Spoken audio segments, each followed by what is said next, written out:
አዝናችኋል? አዎ። ሐዘን ውስጥ ነው ያላችሁት? አዎ። እግዚአብሔርን ስሙት። ሐዘን ውስጥ ያላችሁ ሰዎች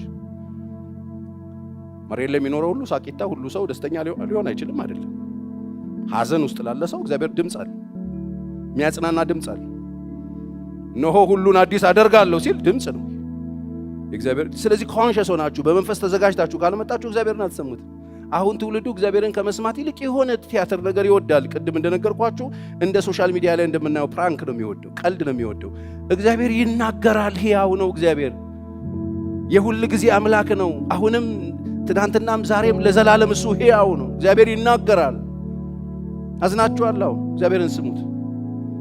ሐዘን ውስጥ ናችሁ? እግዚአብሔርን ስሙት። በቤተክርስቲያን በአገልግሎት እርስ በርስ ባላችሁ ግንኙነት በትዳራችሁ አዝናችኋለሁ? እግዚአብሔርን ስሙት። ነግሬያችኋለሁ። እግዚአብሔር ከእናንተ ጋር አለ። አዎ፣ የምታዩትን አይቷል። ሐዘናችሁ የሚበረታው ብቻችሁን የሆናችሁ ስለሚመስላችሁ፣ ብቻችሁን ጉዳዩን ያያችሁት ስለሚመስላችሁ ያዝናል እሱ ከእናንተ። 3 ቀን ተከትለውኛል፣ ሂዱ በትናቸው ይሂዱ፣ በቃ አሁን መሽቷል ሲባል ኖ ኖ ኖ ኖ ኖ ኖ አለ። ምን ነው ሲባል አዝንላቸዋለሁ። 3 ቀን እኮ ነው የተከተሉኛል። የ3 ቀን ሂሳብ የሚሰራ ጌታ ነው ያለ። አዝንላቸዋለሁ። አስቀምጧቸው፣ የሚበሉት ነገር ይሰጣል። አዝናለሁ ነው ያለ ጌታ። ስንቶቻችሁ እንደሚያዝን ታውቃላችሁ? ያዝና ስንቶቻችሁ እንደሚያለቅስ ታውቃላችሁ?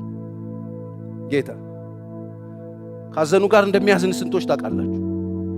እንደሚያስነሳው እያወቀ አልዓዛርን እንባውን የሚያፈስ ጌታ ነው ያለ። ሲመጣ ሊያስነሳው ነው የመጣው። ለቅሶ ሊደርስ አይደለም የመጣው። ማርያምና ማርታን ሲያያቸው ጥውልግ ብለው የ4 ቀን ሐዘንተኛ ጥርሻ መስለው ወንድማቸውን ቀብረው ሐዘን ላይ በነበረው ጊዜ ኢየሱስ መጣ። አዘነ ኢየሱስ። የት ነው ያኖራችሁት ይላል። ወገኖች ሐዘን ላይ ካላችሁ ስሙት። እሱ መጣና ሐዘን ላይ ወንድምሽ ይነሳል ይላታል። የቀበረችውን ጉዳይ ያሳዘነሽ ያስለቀሰሽ አበቃለት ያልሽው ጉዳይ ይነሳል። ኢየሱስ ማለት መስሚያዋ ገና ነበር። ትናንትና ማርያም እግሩ ስር ዝርፍጥ ብላ ቁጭ ብላ ከአፉ የሚወጣውን ቃል ትሰማ የነበረች ማርያም፣ ይሄ አይወሰድባትም የተባለች ማርያም፣ ኢየሱስን የምትሰማ ማርያም፣ አሁን ግን መስማት ተስኗት አንድ ቀን በትንሣኤ ነው ይነሳለሁ። ሐዘንተኛን ማጽናናት የሚችል ጌታ ነው። ሐዘን ላይ ያላችሁ ኢየሱስ ያዝናል። ሐዘን ውስጥ ላሉ ሰዎች ይመጣና ቃል አለ፣ ያጽናናል። ቢያሳዝንም እንኳን ይላል እንደ ምሕረቱ ብዛት ምንም የለም ይላል።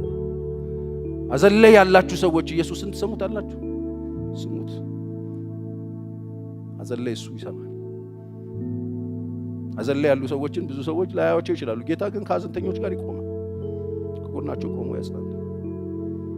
አንዱ እኮ የመንፈስ ቅዱስ ሥራ እኮ ስሙ አጽናኝ ነው። ማነው የሚጽናና?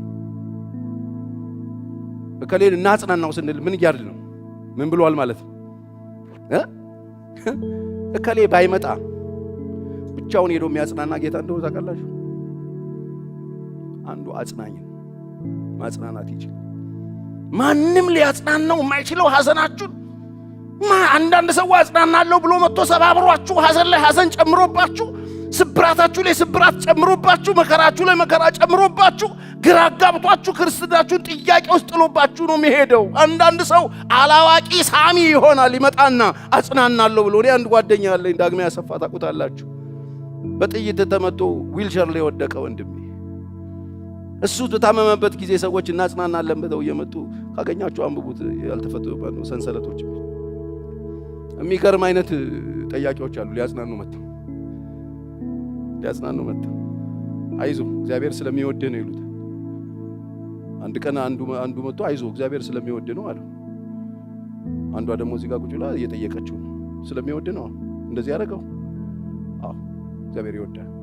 ልጅቷ ስም አለችው፣ እግዚአብሔርን ካገኘው እኔ እንዳይወደኝ ንገረው አለችው። እኔ እንዲወደኝ አልፈልግም አለችው። አመፀኛ እኮ ወንበዴ ሰውዬ ነው በጥይት እንደዚህ ያደረገው። ግን አጽናኙ ሰውዬ መጥቶ እግዚአብሔር ስለሚወድህ ነው። አያችሁ፣ የማታውቁ ከሆነ ዝም በሉ። እግዚአብሔር ማጽናናት ይችላል። እንደዚህ አይነት ሰው ለኛ ከአእምሮ በላይ የሆኑ ጉዳዮችን የሚፈታው እሱ ብቻ። የማይገባችሁ ነገር ላይ አርፋችሁ ቁጭ በሉና ቆሎ በልታችሁ ሂዱ ከለቅሶ ቤት።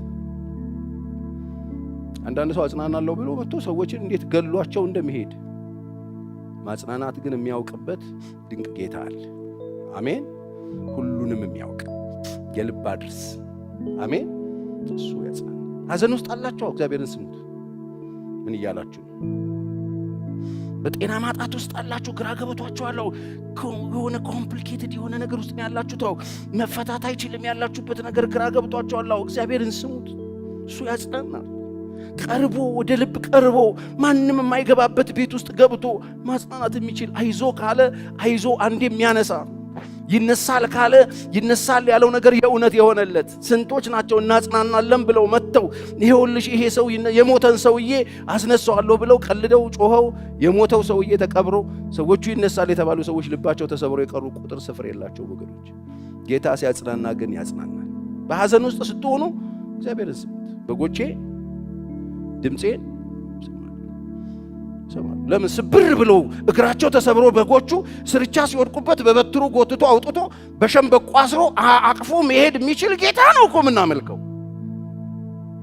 የተሰበረውን መጠገን የሚችል ነው እኮ ጌታ። ያዘነውን ማጽናናት የሚችል ነው እኮ ጌታ። የተያዘውን ማስለቀቅ የሚችል ነው እኮ ጌታ። በእኔ ተማምኗልና አስጥለዋለሁ የሚል ጌታ እኮ ነው ያለን። ያጽናናል። ያዘናችሁ ሰዎች ልባችሁን ከፈት አድርጉና እሱን ስሙት። ምን እያረክ ነው ንገረኝ በሉት። እሱ ቀረብ ብሎ ሲያጽናና እንዴት ተጽናናች፣ እንዴት ቆማ ሄደች፣ እንዴት ከዛ ነገር ውስጥ ወጥታ እንደገና ለሥራ ተነሳች። ጌታ ነው። የጌታ ማጽናናት ጉደኛ ነው ወገኖች። ጠባሳ አጥፍቶ ማጽናናት የሚችል አምላክ ነው ያለን። ግራ ተጋብታችኋል። ሕይወት ግራ አጋብታችኋለች። ጌታን ስሙ። አይቀርላችሁ። ምድር ላይ ስለምትኖሩ አይቀርላችሁ። ማዘናችሁ አይቀርም፣ አጽናኛል። መሰበራችሁ አይቀርም፣ ጠጋኛል። መገፋታችሁ አይቀርም፣ አስጠጊያል። እስቲ በደንብ አሜን። ማዘናችሁ፣ ግራ መጋባታችሁ አይቀርም። ከግራ መጋባት የሚያወጣችሁ ጌታ አለ። ክብር ለኢየሱስ ይሁን። ግራ አልተጋባችሁ፣ ግራ አልገባችሁ። ምንድነው ማረከው? በዚህ ቤት በኩል ነው የሚሄደው አላላችሁም? እኔ ከትናንት ወዲያ የነበሩ ኬዞች እነዚህ ናቸው። በቀን ውስጥ በሳምንት አንድ ቀን የነበረው ስራ በሳምንት 7 ቀን ሆኗል። ለምን ካላችሁ በጣም ብዙ ሰው ግራ ገብቶታል። ግራ መጋባት ውስጥ አለ። ትልቅ ኑሮ ውስጥ ሆኖ ግራ መጋባት ውስጥ አለ። ትንሽ ኑሮ ውስጥ ግራ መጋባት ውስጥ አለ። ስልጣን ላይ ቁጭ ብሎ ግራ መጋባት ውስጥ አለ። የሚይዘው የሚጨብጠው ግራ የገባው ብዙ ሰው አለ። የተምታታበት ምን ላድርግ የሚል ግራ ስትጋቡም ምንድነው መንገዱ ቤት በኩል ነው የሚሄደው ስትሉም እሱ አለ። እሱ ሮት ነው ማለት። ግራ በገባችሁ ሰዓት ስፍራ አትልቀቁ። ለበላችሁ እየሮጣችሁ መፍትሄ አትፈልጉ። ቆም በሉና እሱ ስሙት። በጎቼ ድምፄን ይሰሙኛል፣ እኔም አውቃቸዋለሁ። እነሱ ደግሞ ምን ያደርጉኛል? እኔን ይከተሉኛል ማለት እኔ ነኝ ከፊታቸው የምወጣው። ብቻቸውን ሮጠው ገደል አይገቡ። እኔ ያለው ከነሱ ጋር። ለግራ መጋባታችሁም እሱን ስሙት። አሜን። እርሱን ከሰማችሁት መልካም ይሆንላችሁ። ግራ መጋባት አለ። የሆነን ማታቆት ፍራንክ እጃችሁ ላይ መጥቶ ምን ላርገው ብላችሁ ግራ የገባችሁ ሰዎች አላችሁ። ልክ እንደ ፍራንኩ አንዳንድ ሰው ትልቅ ስልጣን እጁ ላይ ዱብ ብሎበታል። በስልጣን ምን እንደሚደረግ አያውቅም። ትልቅ ፍራንክ እጁ ላይ ቁጭ ብሎለታል። ግራ ግብት ብሎታል። አንዳንድ ሰው ድንገተኛ የሆነ የመሬት ግምት ተቀብሎ ብር እጁ ላይ ያለው ግራ ግብት ብሎታል። አንዳንድ ሰው በፍጹም ማኔጅ ማድረግ የማይችለው ነገር እጁ ላይ ዱብ ብሎ ግራ ግብት ብሎታል። ይኸውላችሁ ከግራ መጋባት የሚያወጣችሁ ጌታን መስማት። ጌታን ለመስማት ደግሞ ጉልበታችሁ መሬት አስነኩት። ሰከን በሉና ተንበርከኩ። ስሙን ጥሩት። የት ነው ያለው በሉት። ሰለሞን የቤርሳቤ ልጅ፣ ቤርሳቤን ታቋታላችሁ። ባሏን አስገድሎ ዳዊት የወሰዳት ሴትዮ በቃ ንጉሥ ይሆናል ብሎ ቃል ገብቶላት እንደተናገረው እግዚአብሔር ንጉሥ አደረገው በእስራኤል ላይ። ያ ዳዊት ይመራው የነበረው ሀገር ላይ ይገርም ነው። አምጥቶ ሲያስቀምጠው ሰለሞን እግዚአብሔር ጋር ምን ብሎ እንደጠየቀ ታውቃላችሁ? እኔ ሕዝብን በጣም ትልቅ ሕዝብ ነው። ግራ መጋባት ነው እኮ ትልቅ ሕዝብ ነው። በጣም አባቴ ያስወጣውና ያስገባው የነበረው በግ በጣም ብዙ ነው። ሀገሩ ብዙ ነው። አስተዳደሩ ብዙ ነው። ስለዚህ እግዚአብሔር ሆይ ያለ እኔ አወጣና አገባ ዘንድ ይህን ሕዝብ አስተዳድር ዘንድ ምን አልልም አልችልም። ግራ ገብቶኛል። አሁን የምፈልገው ማስተዋልና ጥበብ ስጠኝ፣ ይሄንን ሰፊ ሕዝብ ማስተዳድርበት ብሎ እግዚአብሔርን ጠየቀው። አይገርማችሁ? መልካሙንና ክፉን እኔ አላውቅም ማለት ነው። ግራ ሲገባችሁ ምን እናርግ? ጸልዩ። ግራ ይገባው አይሮጥ። ግራ ይገባው ከግራ መጋባት የሚያወጣው እግዚአብሔርን ይሰማል። በእግዚአብሔር ፊት ቁጭ ብሎ ግራ እንደገባው ይናገራል። ግራ ገብቶንም እግዚአብሔርንም ሳንሰማ ምንድነው ምን ሆነው? ግራ ሰዎች እኮ ይዟችሁ የሚሄዱት ግራ የተጋቡ ሰዎች እኮ ወደ ግራ መጋባት ነው ይወስዷችሁ። አንተ ግራ ገብቶ ወዴት ነው ይዘህን የምትሄደው? ሰው ግራ ከገባው እኮ በቃ ከግራ መጋባት ውስጥ የሚያወጣው ያስፈልገዋል። እግዚአብሔርን መስማት አለበት። ሰለሞን መጥቶ ድንገት እጁ ላይ ይሄ መንግስት እጁ ላይ ገባ። ይሄ ትልቅ መንግስት እጁ ላይ ሲገባ አንደኛ ነገሥት ምዕራፍ 3:9 ላይ ሄዳችሁ ተመልከቱ። እኔ አላውቅም፣ ስለዚህ መልካሙንና ክፉን አላውቅም፣ ለመለየት ሕዝብህን ማስተዳደር እንድችል እባክህ እግዚአብሔር ሆይ አስተዋይ ልቦና ስጠኝ፣ ጥበብ ስጠኝ ሲለው እግዚአብሔር ደስ አለው ይላል። አይገርማችሁም? ግራ የተጋቡ ሰዎች እግዚአብሔርን ማስደሰት ትፈልጋላችሁ? አልችልም እርዳኝ ብሎ 80-90% የሚመጣው እኔ ጋር ግራ ይገባው ደግሞ እግዚአብሔርን መስማትም ደግሞ አይፈልግም። በጣም ያስቅ። ግራ ገብቶታል፣ መንበርከክም አይፈልግም፣ መስማትም አይፈልግም። ግን ከግራ መጋባት መውጣት ይፈልጋል። ወጥተህ ልትሄድ ነው። ህይወት ግራ ገብቷቸዋል። ትዳር ግራ ገብቷቸዋል። ስራ ማጣት ግራ ጋብቷቸዋል። ሀገራችሁ ግራ ጋብታቸዋለች። አሁን ያለው መንፈሳዊ ሁኔታ ግራ ጋብቷቸዋል። እግዚአብሔርን ጠይቁት። እግዚአብሔር መልሳል። ሰለሞን ሲጠይቀው እግዚአብሔር ደስ አለ። እግዚአብሔር ደስ ከተሰኘባቸው ምዕራፎች መካከል ጥቂቶች ናቸው መጽሐፍ ቅዱስ ውስጥ ደስ ተሰኘ የተባለበት አንዱ እዚህ ጋር ደስ አለው። እግዚአብሔር በጣም ደስ አለው። ዋው አለ። አንድ ግራ መጋባት ውስጥ ያለ መፍትሄ ልሰጠው ወደምችለው ወደ እኔ ደግሞም ትክክለኛ ፖይንት አነሳ። አልችልም የሚል ፖይንት አነሳ። እኔ ግራና ቀኝ አላውቅም የሚል ሰው እየተነሳ አይገርማችሁ? ግራ ስትጋቡ ከግራ መጋባት የሚያወጣ የሚያቀላችሁን እግዚአብሔር ፈልጉት። ከዛስ ሰለሞን አለው። ሰለሞንን እግዚአብሔር ጸሎቱን ሰማ። ጥበብ ብቻ አይደለም እሰጥሃለሁ፣ የጠየቅከው ማስተዋልን ብቻ አይደለም እሰጥህ፣ ያለመንከኝን ረጅም ዕድሜ፣ ያለመንከኝን ብዙ ሀብት፣ ያለመንከኝን እንደ ባህር አሸዋ ሰፊ ልብ እሰጥሃለሁ። ያልጠየቅከውን ለምን እንዳንተ አይነት እንደ ወጣት ጓደኞች የጠላቶችን አይደለም የጠየከኝ። እንዳንተ ጓደኞች ገንዘብ አይደለም የጠየከኝ። እንዳንተ ጓደኞች የሆነው ነገር ይሁንና እኔን ዕውቅና አይደለም የጠየከኝ። የጠየከኝ የሚገርም ነገር ነው አለ እግዚአብሔር። ደስ አለው እግዚአብሔር። እግዚአብሔርን ስሙት። ለዚህ ነው ሰለሞን በዓለም ላይ ከተነሱ ጠቢባን መካከል የሚበልጠው ኢየሱስ ብቻ ይሆን። ከሰለሞን የሚበልጠው ኢየሱስ ብቻ። ሁሉንም የሚበልጥ በበኛ ሆኖ ያለፈው እግዚአብሔር ሰጠው። ከግራ መጋባት እንዴት እንደሚያስተዳድር አስቡ። ሰለሞን ይሄንን ጥያቄ ጠይቆ ከግራ መጋባት እንዴት ነው መውጣው ብሎ በእግዚአብሔር ፊት ለምኖ እግዚአብሔር ያን ጥበብ ባይሰጠው ንግስናው ላይ የመጣበትን ኬዝ እንዴት ነበር የሚፈታው? ታስታውሳላችሁ? እንዴት ይፈታው ነበር? እዛው ስትሄዱ እኮ በጣም የሚገርም ነገር እኮ ደረሰበት። ንጉሥ ሆኖ ሰለሞን ቁጭ ብሎ ሀገሩ የሚያስተዳድረው መንግስት ላይ ልክ ቅድም ማቅ እንደቀደደው ሰውዬ ልጆቻቸውን የበሉ ሳይሆን ሁለት ጋለሞታዎች አንድ ቤት ውስጥ የሚኖሩ ደባሎች ሁለቱም እኩል አካባቢ ሰዓት ወልደው አንደኛዋ ተኝታበት ሕፃኑ አራሱ ላይ ገደለችው ይላል መጽሐፍ። ተኝታበት ልጁ ሞተ። ተኝታበት ሰክራ ይሆን አይታወቅም። ተኝታበት ሞተ ልጁ። ከዛ ሌሊት ልታጠባው ስትነሳ ልጁ ሞቷል። ቀስ ብላ የሞተውን ልጅ አነሳችና ደባሏ ጋር ሄደችና ስታይ እሷ ደግሞ ላጥ ብላ ተኝታለች። ቀስ ብላ ከብብቷ ልጇን ወሰደችባትና የሞተውን ልጅ ወሰደችና ጉየዋ አስተኝታ መታ ጥቅልል ብላ ተኛች። ከዛ እጅ ነቃች።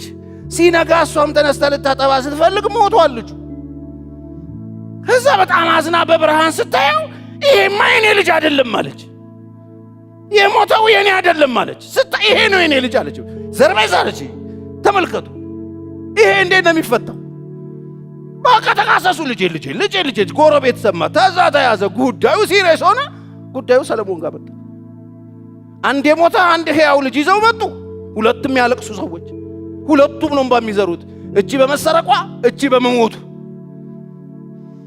በለቅሷ የሷ ያልሆነን ነገር ልትወስድ የምትፈልግ ሴት፣ በለቅሷ የሞተውን ልጅ ሕያው አድርጋ መመለስ የምትፈልግ ሴት፣ ሁለቱም ያለቅሱ። ሁለት ሕፃናት የያዙ አንድ ሬሳ አንድ ሕያው ልጅ ይዘው መጡበት። እንዴት ይፍታ? አያችሁ፣ ቀደም ብላችሁ ከእግዚአብሔር ጋር ጊዜ መውሰዳችሁ ነገ ለሚመጣ ፈተና ነገ ለሚገጥማችሁ ችግር መድኃኒት ታገኛላችሁ። እግዚአብሔርን ስሙት። በጎቼ ድምፄን ነገ ምን እንደሚከሰት አናውቅም። ነገ የሚመጣብንን ነገር እንዴት ነው የምንፈታው? እግዚአብሔርን ሰምተን። ሰለሞን ዙፋኑ ላይ ቁጭ ብሎ በአትኩሮት ጉዳዩን ተመለከተ። ሁለቱም ነው የሚያለቅሱት። ሁለቱም እንባ አላቸው። ሁለቱም ልጅ ነው የሚፈልጉት። ስለዚህ እንዴት አድርጎ ይፍታ? ይሄን ጥበብ ማሰጠው አንድ ዘዴ መጣለት። ችግር የለም በቃ ቁሙ እናንተ። የታለ የሞተው? እዚህ ጋር አርጉት። በህይወት ያለው የታለ? አምጡት። ሰይፍ አምጡልኛል። ሁለቱም ምን ልታረገው አሉ። ችግር የለም አካፍላችኋለሁ አላቸው። በቃ ለሁለት ሰነጥቅና ትካፈላላችሁ ሲላቸው እናቲቱ ምን አለች? በቃ ትውሰደው፣ እሷ ትውሰደው። ያቺኛው ሲሰንጠቅ ይሰንጠቅ ትላል። ኦኬ አሁን ማን እናት እንደሆነ አወቀ። በሉ የልጁ እናት እሷ ናት፣ ስጧታል። ታወቀ። ይሄ ጥበብ ነው። ይሄን ጥበብ የሰጠው እግዚአብሔር። በጎቼ ድምፄን እግዚአብሔርን መስማት ይሁንልን። እግዚአብሔርን ካልሰማ አሁን ይሄን እንዴት አድርገህ ነው የምትፈታው? ሁለት የሚያለቅሱ አንድ አይነት እኔ እኮ ስለገጠመኝ አንድ አይነት ክስ፣ አንድ አይነት ለቅሶ። ማን ነው ትክክል? እሷም እሱ እያለ ወንዱ ሁለቱም ያለቅሱ። አለበዛ ፍርደ ገምድል ነው የምትሆነው። እግዚአብሔርን ስትሰማው ይሄኛው ነው ሌባው ይላል እግዚአብሔር። ይሄኛው እንደዚህ ያለቀሰው የተሰቀሰቀው እሱ ነው ሌባ። አቤት እግዚአብሔር! ካልሰማችሁት እንዴት ይሆን? አለበለዛ ትገመድላላችሁ። እግዚአብሔርን መስማት ይሁንልን። አሜን። ስለዚህ ምንድነው ፓስተር ቸሬ የምትነግረን? ዛሬ እሁድ ነው፣ ሰንበት ነው። መጣችኋል። አዎ እግዚአብሔር እንደዚህ ይላችኋል፣ እኔን ስሙኝ። ለትዳራችሁ እኔን ስሙኝ። ለታወቀው ቤታችሁ እኔን ስሙኝ። ግራ ለተጋባችሁበት እኔን ስሙኝ። በሮል ጉዳይ ተጋጭታችኋል፣ እኔን ስሙኝ። እኔ የምላችሁን አድርጉ። ለእኔ ትንሽ ቦታ ስጡኝ፣ እኔ ልግባበት፣ እኔ እናገራለሁ እያለ ነው እግዚአብሔር ያለ። ካልሰማንስ? ካልሰማችሁ ግራ መጋባታችሁ ሲደመር ግራ መጋባት ይሆናል። በጣም ትልቅ ግራ መጋባት። ሕይወታችሁ ከመመሰቃቀል ወደ መመሰቃቀል ነው የሚሄደው። መፍትሄው እግዚአብሔርን መስማት ብቻ። አሜን። እግዚአብሔር ይናገራል። አዎ እንዴት ነው የሚናገረው? በብዙ መንገድ ይናገራል። የሚናገርባቸው ጥቂት ፖይንቶች የተወሰነ ነገር ነግራቸዋለሁ። በተለይ መጽሐፍ ቅዱስ ታስታውሳላችሁ። ኤልያስ ከዛች ኤልዛቤት ከዛተችበት በኋላ በጣም አዝኖ በሄደ ጊዜ ምናምን ከዛ ተነስ ወደ ኮሬብ ተራራ ውጣ አለው። ኮሬብ ሄደ፣ ጸለየ። እግዚአብሔር ጠፍቶበት ነበር። እግዚአብሔር ሲጠፋባችሁ የሆኑ ሰዎች ነው የምትሰሙት። ያ እግዚአብሔርን የሚሰማ ኤልያስ እግዚአብሔርን ሰምቶ ሰማይ ቆልፎ ኮሬት ፈፋ ሂድ ሲለው ኮሬት ፈፋ እየሄደ የሚቀመጥ እግዚአብሔር የሚመግብ ቆራ አዘጋጅቻለሁ ሲለው በምንኛን የተነጋገሩት ይሰማ ነበረ። እግዚአብሔርን ያዳምጥ ነበረ። ሂድ ወደ ሰራብታ የምትመግብህን ሴት አዘጋጅቻለሁ ሲለው ይሰማ ነበረ። ያ የሚሰማ ያ ኤልያስ የሆነ ጊዜ እግዚአብሔር ጋር ተጠፋፉ። ከዛ የቄሶን ወንዝ ወስዶ እነዛና የባል ነቢያቶች ካሳረደ በኋላ ኤልዛቤት ዛተችበት ይላል። የዛን ጊዜ በቃ ሰብስበኝ እኔ ምን አረጋለሁ? ከእግዚአብሔር ይልቅ የሆነች ሹል ሴትዮ ሰማና ሞቱን ተመኘ። በኋላ እግዚአብሔር በተኛበት መጣና እንጎቻ ሰጠው። መልአኩ ብላ አለው፣ ጠጣ አለው። ተነስና ወደምትሄድበት መንገድ ሩቅ ነው። አሁንም በልቶ ሲተኛ አሁንም አበላና ተነሳ። ተነስቶ ሄደ። ኮሬ ታስታውሳላችሁ። ጸልየ ሲጸልይ መጽሐፍ ቅዱስ በሚገርም ሁኔታ ሲናገረው ታያላችሁ። ኃይለኛ ነጎድጓድ ይላል አይደል መጽሐፍ? በኃይለኛ ነጎድጓድ ከዛ ውስጥ እግዚአብሔር አልነበረም ይላል። ነጎድጓድ መጣ፣ ሰው ውስጥ የለም። ኃይለኛ እሳት ሆነ ይላል፣ እግዚአብሔር የለም። ከዛስ ጥቂት ዝምታ ሆነ ይላል። ከዛ እግዚአብሔር በዝምታ ተናገረው ይላል። አይገርምም? እግዚአብሔር ይናገራል። እስቲ አሜን በሉ። እግዚአብሔር ይናገራል፣ በዝምታ ይናገራል። እግዚአብሔርን ለመስማት ስትፈልጉ የሆነ ነብይ እጅሽን ጎትቶ ከጉባኤ አውጥቶ እያነቃነቀ የሆነ ነገር ፊትሽ ላይ የነፋብሽ ብቻ አይደለም ወገኖቼ፣ ተጠንቀቁ። እግዚአብሔር በዝምታ ውስጥ ይናገራል። ጸጥ ብለሽ ቁጭ ባልሽበት እግዚአብሔር ኩልል ያለ ድምፁን በልብሽ ያፈሳል።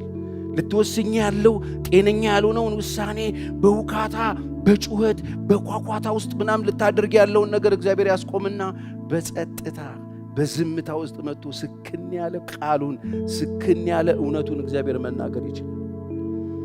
ኤልያስም በዝምታ ውስጥ መጣ፣ እግዚአብሔር ተናገረው ይላል። ክብር ለኢየሱስ ይሁን። እግዚአብሔር ይናገረን። እስቲ በደንብ አሜን በሉ። እግዚአብሔር እንዴት ይናገራል? የሚናገረውን ቶሎ ቶሎ ብዬ ልንገራችሁ። አንደኛ እግዚአብሔር በፍጥረቱ በኩል ይናገራል። ክርስቲያኖች ናቸው አይደል? አዎ። እግዚአብሔርን የመስማት ጥማት አላችሁ? አዎ። መስማት ትፈልጋላችሁ? አዎ። ስለዚህ መጀመሪያ መጽሐፍ ቅዱሳችሁን ክፈቱና አንብቡት። እኔ ሮብ እያስተማርኩ ነው፣ ባለፈውም ተናግሬያለሁ። እግዚአብሔርን የምንፈራበት አንዱና ዋናው ምክንያት የሁሉ ባለቤት ስለሆነ፣ ሰማይና ምድርን የፈጠረ እሱ ስለሆነ። ሰማይና ምድርን መፍጠር ብቻ አይደለም፣ ሁሉም ባለቤቱ እሱ ነው። የሁሉም ባለቤት፣ የሁሉም ገዢ። ከዋክብትን በስማቸው ነው የሚጠራው። በጣም ትልቅ። ስለዚህ በከዋክብት ይናገራል፣ በሰማይ ይናገራል፣ በተፈጥሮ ይናገራል። ለዚህ ነው ሐዋርያ ጳውሎስ በሮሜ ላይ ሲናገር እንደሱ ነው የነገረው። ሮሜ 1:20 ላይ እንደዚህ ይላል፣ ዓለም ከተፈጠረ ጀምሮ የማይታየው የእግዚአብሔር ባህሪ አይታይም። እግዚአብሔር ናል አይቶት የሚያውቅ የለም፣ ጨብጦት የሚያውቅ የለም። የማይታየው የእግዚአብሔር ባህሪ ይኸውም የዘላለም ኃይሉና መለኮቱ ከፍጥረት በግልጽ ይታያል። እግዚአብሔር ከፍጥረቱ በግልጽ፣ በፍጥረት ውስጥ እግዚአብሔርን ማየት ትችላላችሁ። አይናችሁን እግዚአብሔር ይክፈተው። እስቲ አሜን በሉ። እግዚአብሔር በሰማይ ይናገራል፣ በምድር ይናገራል፣ በፍጥረቱ ይናገራል። ባለቤት ነው።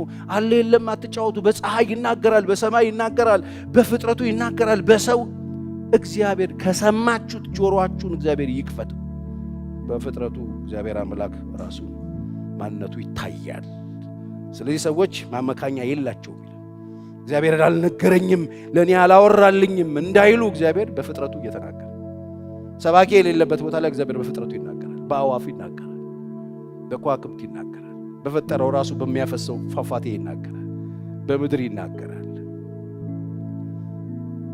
ልይ ካላችሁ፣ ልስማ ካላችሁ እግዚአብሔር ያወራል። ማንነቱን መኖሩን መምከር ይችልበታል። እግዚአብሔር ኮለል ያለ ውሃ እየፈሰሰ እግዚአብሔር ይናገራል። ይሄ በሚታየው በማይታየው እግዚአብሔር በአዋፉ ይናገራል። እግዚአብሔር ጆሮ ካላችሁ ስሙ። ጳውሎስ ይህን ያለው ማመካኛ የለንም ማለት እኔ ነብይ አልተላከልኝም እንዳትሉ፣ እግዚአብሔር በፍጥረቱ መናገር የሚችል አምላክ ነው። እግዚአብሔር በቃሉ ይናገራል። እግዚአብሔር ይናገራል። መልእክት ማስተላለፍ ይችላል። እግዚአብሔር ቃሉን ሰጥቶ ለልጆቹ በቃሉ በኩል እግዚአብሔር መልእክት ሰጥቶ ተናግሮ ሰዎችን ማቆም ይችላል። መጽሐፍ ሕግ ለእግሬ መብራት ለመንገዴ ምንድን ነው? ብርሃን ነው ይላል። የእግዚአብሔር ቃል የእግዚአብሔር በቃሉ በኩል ይናገራል። እዚህ ጋር ተነግሮ ቤታችሁ ጸልያችሁ አንብባችሁ እግዚአብሔር በቃሉ ስንቶች እግዚአብሔር በቃሉ ተናግሯችሁ ያውቃል? እኔ ብዙ ጊዜ የሚናገረኝ በእግዚአብሔር በቃሉ ነው። የእግዚአብሔር ቃል አሁናዊ የሆነ መልስ እግዚአብሔር ይዞ ይመጣል። ይሄ በጣም ረጅም ዘመናት ያስቆጠረው የመጽሐፍ ቅዱስ ቃል አሁን ላለንበት ሁኔታ አሁን ባለንበት ሁኔታ ቃሉ ሕያው ሆኖ ብርሃን ሆኖ መጥቶ ሲመራኝ ብዙ ጊዜ አይቼዋለሁ። በቃሉ ይናገራል። ስለዚህ ከእግዚአብሔር ቃል ጋር ግንኙነታችሁን ጠበቅ አድርጉ። የጣላችሁ ሰዎች አንሱት። የእግዚአብሔር በቃሉ መናገር የሚችል አምላክ ነው። በጎቼ ድምፄን ይሰማሉ። በምን ይናገራል? በፍጥረት ይናገራል። በቃሉ እግዚአብሔር ይናገራል። ክብር ለኢየሱስ ይሁን። ኤፌሶን 1:13 እናንተ ደግሞ የእውነትን ቃል ይህም የደህንነታችሁን ወንጌል በሰማችሁ ጊዜ ወደ ክርስቶስ ተጨምራችኋል። በመንፈሱ እግዚአብሔር ይናገራችኋል። በእርሱ በመሆን ተስፋ ሆኖ በተሰጠው በመንፈስ ቅዱስ ማኅተም ታትማችኋል። እግዚአብሔር በመንፈስ ቅዱስ አማካኝነት ይናገራችኋል። መንፈስ ቅዱስ አለ። እስቲ በሉት፣ ጮክ በሉና መንፈስ ቅዱስ በሉ። እስቲ ድገሙና በሉት። እስቲ አሁንም በሉት። እስቲ የት ነው የሚኖረው? እስቲ በእኔ ውስጥ በሉ። እግዚአብሔር በመንፈስ ቅዱስ ይናገራል። መንፈስ ቅዱስ ምንድን ነው ስራው ካላችሁ፣ የእኛን የርስት መያዣ ሆኖ የተሰጠን መንፈስ ቅዱስ ማኅተም ታትማችኋል ይላል። እኛ ውስጥ የእግዚአብሔር መንፈስ አለ። ማንም አጠገባችሁ ባይኖር መንፈስ ቅዱስ መምከር ይችላል። እግራችሁን አንስታችሁ ልትሄዱ ስትሉ ተይ ይላል። የሆነ ነገር ልትናገሩ ስትሉ አትናገር ይላል። የሆነ ነገር ልትወስኑ ስትሉ ተይ ይላል። ከሰማችሁት እግዚአብሔር መንፈስ ቅዱስ ይናገራል። መሪ ነው። ለዚህ ነው ሮሜ መጽሐፍ 8:14 በእግዚአብሔር መንፈስ የሚመሩ እነዚህ በእግዚአብሔር መንፈስ የሚመሩ እነዚህ የእግዚአብሔር ልጆች ናቸው። 9:11 የእግዚአብሔር ልጆች ናቸው። በመንፈሱ አማካኝነት እግዚአብሔር ይናገራል፣ ያወራል። ድምፅ አለው። የምናመልከው አምላክ ድምፅ አለው። ድምፁ በብዙ መንገድ ወደ ሕይወታችን ይመጣል።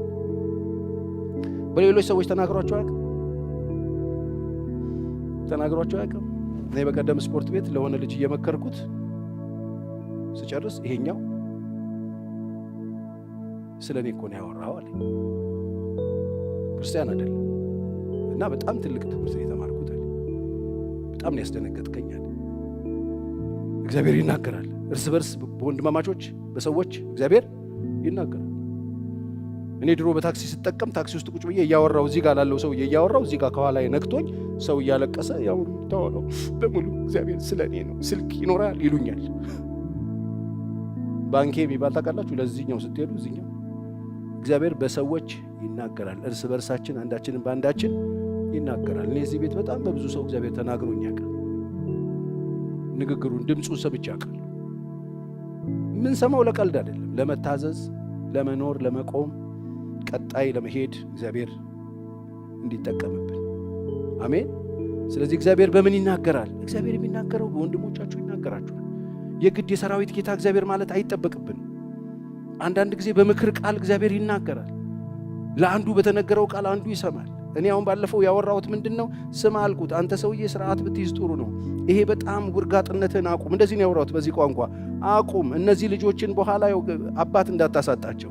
ዛሬ ይሄ ወደ ውስጥ የምትከተው ነገር በሙሉ የሆነ ቦታ ላይ ይጥልሃል። የመጀመሪያ ልጅ 12 ዓመቱ ነው። አንተ ታመህ ወድቅና በሽተኛ ሆነ ጉበት አብጦ ቤት ውስጥ ነገር ሁሉ አከትሞልህ፣ የዛን ጊዜ ልጅህን የመድኃኒት ማዘዣ ይዞ ፋርማሲ በር ላይ ቆሞ ሲንጠራራ ማሰብ ቻል እያልኩ ለዚህ ሳውራ ይሄኛው ያለቅስ ለኔ ነው። ይሄ ንግግር ነው። የሰራዊት ጌታ እግዚአብሔር አላልኩኝም፣ መልእክት ነው። በጣም የምታጨሱ ሰዎች ከሳምባችሁ ጋር ቀልድ ይጀምራችኋል። ሳምባችሁን መጫወቻ ታደርጋላችሁ ነው። መቼም ቤተክርስቲያን ውስጥ ይሄን አልልም፣ አታጨሱ እናንተ። እግዚአብሔር ይባርካችሁ። እናንተ አትቅሙ። የሚቅም ሰው ከአንጀቱ ጋር ጨዋታ ነው። የሚቅም ሰው አለ በነገራችን ላይ እና ቀልድ ነው። እግዚአብሔር ይናገራል። የሚመጣውን ነገር አስቀድሞ እግዚአብሔር ይናገራል። አብዝቶ ከሰዎች ጋር ከሴቶች ጋር የሚገናኝ ሰው ባላዘር በሽታ ሄፓታይተስ ቢ እንደገናም ኤችአይቪም አለ፣ በለጉድ ነው ያለው የማይታወቅ በሽታ። ከዛ በኋላ ሴሰኝነት ስፒሪት ፖሰስድ ልትሆን ትችላለህ ብዬ ሳወራ መልእክት ነው። ከሰማ ህይወትን የምትታደግበት መልእክት ነው። የግድ የሆነ ደመና ውስጥ መልአክ ነጭ ክንፍ ይዞ አልልህ። እግዚአብሔር ወንድሞችን በወንድሞች እርስ በርሳችን አንዳችንን በአንዳችን ይናገራል። እግዚአብሔር ይናገራል፣ በህልም ይናገራል። እግዚአብሔር ህልሞቻችሁን የምትንቁ ሰዎች እግዚአብሔር አስቀድሞ ለባሪያዎቹ ሳይናገር ምንም ስለማይሆን በህልም ይናገራል።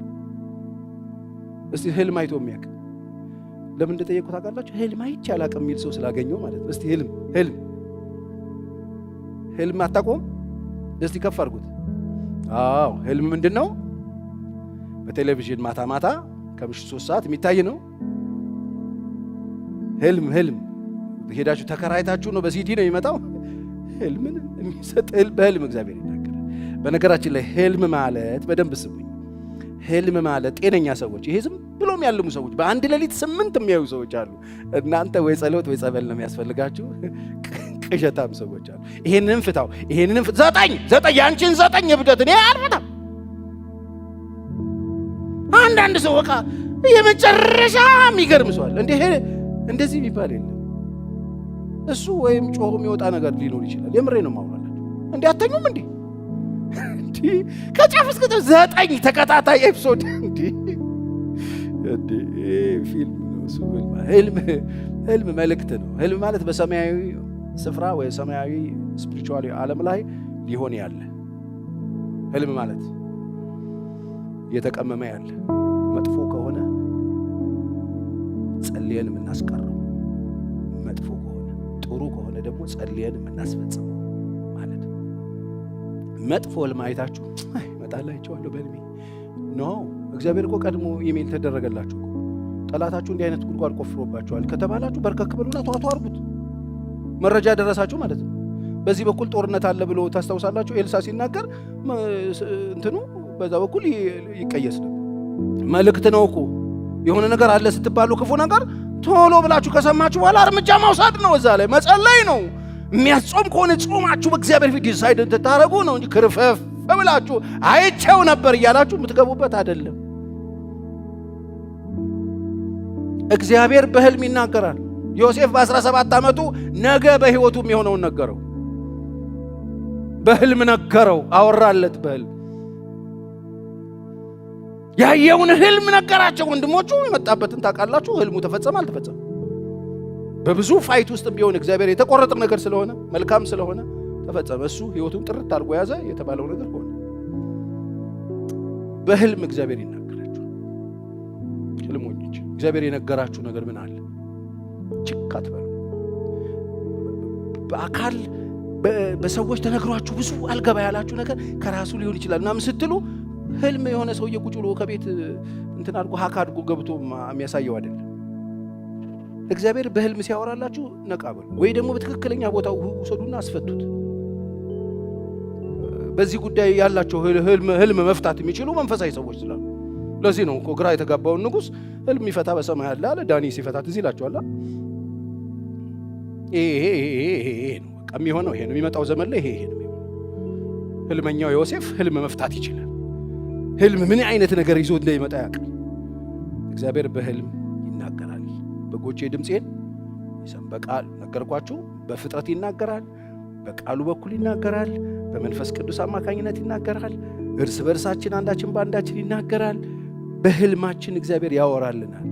ህልም አይታችኋል? ህልም አላችሁ? እግዚአብሔር የነገራችሁ ነገር አለው። ይዛችሁ አተኙ፣ ጸልዩበትና መመላ እናምጣ። ክብር ለኢየሱስ ይሁን። እዚህ ቤት አንድ እህት ነበረች። ሀገር ላይ የሚሆኑትን ነገሮች ነው የምታያቸው ህልሞች። በጣም ነው የሚደንቁኝ እና በጣም ይዘገንኑ ህልሞች ይዛ ስትመጣ ከዛ ህልሞቹን ተቀብዬ ስነግራት የሚመጣው ዘመን ላይ እንደዚህ ነገር በመንግስት ይደረጋል፣ ይሄ ነው እንጸልያለን ብለን ስንጸልይ የተባባልነው ነገር 4 ወር 5 ወር ይቆይና ከተፍ ሲል ከዛ ፌል ሲያደርግ በጣም እየተገረምን ህልሞቹን እየያዝን እንጸልይባቸው ነበር። አንዳንድ ጉዳይ የቤተክርስቲያኖች ናቸው፣ የቤተክርስቲያን ህልሞች ናቸው፣ የሀገር ህልሞች ናቸው፣ የትውልድ ህልሞች ናቸው። እግዚአብሔር የሚመጣውን ዘመን ለልጆቹ ይናገራል። እግዚአብሔር በህልም ይናገራል፣ በራእይ ይናገራል። ራእይ ሰዎች ራእይ ያሉ እንደ ጴጥሮስ ራእይ ታስታውሳላችሁ። ተኝቶ ጋደም ብሎ መንፈስ በተመስጦ ሆኖ ራእይን ያየው በሸማ ላይ እነዛ 4 እግር ያላቸው እንስሶችን ምናምን በሸማ አወረደለትና ብላ አለው ይላል። ምንድነው? እኔ አልበላም ሲል ትበላታለህ። አልበላም፣ እኔ እርኩስ ነገር በልቼ አላውቅም። ትበላታለህ። እግዚአብሔር እኮ እኔ የቀደስኩትን አንተ የምታረክስ ምንድነው? አሁን እዛ ውስጥ ሰውየው በጣም ዘግኖት አንድ አይሁዳዊ ሰው ሆኖ ያልተሰነጠቀ በጣም እርኩስ የሚባል ነገር ብላ አትብላ ሲል ሲጨነቅ አድሮ ብንን ሲል በር እየተንኳኳ ነው። ምንድነው ሲባል የሆነ ሰው ራእይ አይቶ እሱ ጴጥሮስ ይጸልይልሃል ተብሎ ታስታውሳላችሁ። በቀኑ 9 ሰዓት ላይ ጴጥሮስ ይጸልይልሃል። ለጴጥሮስ እግዚአብሔር ጴጥሮስ ይጸልይልሃል ሲባል ጴጥሮስ ይጸልይልሃል በተባለበት ሰዓት ጴጥሮስ የሚጸልይበት መንፈሳዊ ብቃት አልነበረው፣ ዘረኛ ነበር። ምክንያቱም አሕዛብ እንደ አሕዛብ ነው የሚያዩ። አገልግሎቱን አጥር ሰርቶ ለአይሁድ አይነት ነገር ነበር የነበረው። እግዚአብሔር ለካ ብላ አትብላ ምንድነው? አጥሩን እያፈረሰበት ነው። አጥሩን እያፈረሰበት አንተን የቀደስኩትን የምታረክስ ማን ነው የሚለው ለካ ከሆድ ጋር የተያያዘ ጉዳይ አይደለም ወገኖቼ። በምግብ በራእይ ያያችሁት የሚበላ ነገር ሁሉ ከሆዳችሁ ጋር የተያያዘ አይደለም። ከተበጣጠሳችሁበት ብሔርተኝነት እግዚአብሔር ሊፈታችሁ ነው። ይሄ ሰውዬ የተበጣጠሰበት ብሔርተኝነት ነበረ። የወንጌል ይዞ ውስጡ የነበረ ትልቅ ግንብ ነበር። እሱን ግንብ ለማፍረስ ራእይ ሰጠው። ይሄ ዘረኝነቱ ሰበረለት እግዚአብሔር። አንተ የምታረክስ ማን ነህ? ለካ ሂድ ነው እያለው ያለው። አሕዛብም ለካ መንፈስ ቅዱስን እንዲቀበሉ ተፈቅዷል። ሄዶ ሲጸልይላቸው ሁሉ መንፈስ ቅዱስ ተሞሉ ይላል መጽሐፍ ቅዱስ። አሕዛብ ቤት ሄዶ ጸለየ። ኮምፕሌን ሲያደርጉት ኖ እኔ ከእናንተ የባስኩኝ ተቃዋሚ ነበርኩ፣ ነገር ግን እግዚአብሔር መጣ፣ በራእይ ተናገረኝ፣ አየውኝ። ራእዩ ምንድነው? ይሄን አየው። ስለዚህ እግዚአብሔር ለካ ማያዳላ እጀ ሰፊ ደግ አምላክ እንደሆነ ተረዳዋል። ይኸውላችሁ እግዚአብሔር ይናገራል። እስቲ አሜን። እግዚአብሔር በምን እንዲናገራችሁ እንደምትፈልጉ አላውቅም። እግዚአብሔር ግን ተናጋሪ አምላክ ነው፣ ይናገር አምላክ ነው። በጎቼ ድምፄን ይሰማሉ። ስለዚህ ምንድነው ፓስተር ሸሬም ነግረን ሕይወታችሁ እንደዚህ ይሁን። ከዛሬ ማታ ጀምሮ እነሆኝ እሰማሃለሁ፣ ባሪያህ ምን በለኝ፣ ተናገረኝ። አሜን ይሆንልን አለው። እሰማሃለሁ፣ ምን በለኝ፣ ተናገረኝ። ይናገራል።